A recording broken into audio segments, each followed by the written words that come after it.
এমন এক ঝর্ণা আছে যার জল ৮০০ ফুট উপর থেকে পড়ে, কিন্তু এক ফোঁটাও গায়ে লাগে না। অবিশ্বাস্য লাগছে, কিন্তু এটাই সত্যি। ভারতে এমন একটি রহস্যময় ঝর্ণা আছে যার জলে আপনি ভিজতে চাইলেও পারবেন না। আপনি তার একদম সামনে গিয়ে দাঁড়িয়ে থাকলেও এই জল এক ফোঁটাও আপনার গায়ে পড়বে না। এই অলৌকিক ঝর্ণার নাম বসুধারা ফলস, যা উত্তরাখণ্ডে অবস্থিত। বদ্রীনাথ ধাম থেকে মাত্র ৮ কিলোমিটার দূরে এই ঝর্ণাটি অবস্থিত। প্রাকৃতিক সৌন্দর্যের পাশাপাশি এই ঝর্ণার সঙ্গে জড়িয়ে আছে এক অলৌকিক কাহিনী।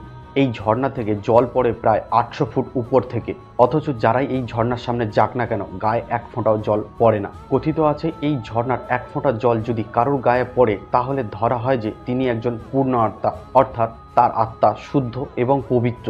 এই কারণে বহু দূর থেকে তীর্থযাত্রীরা ও ভক্তরা এই ঝর্ণা দর্শন করতে আসেন। এমনকি বিশ্বাস করা হয় এই ঝর্ণার জলে রয়েছে বিশেষ কিছু ঔষধি গুণ।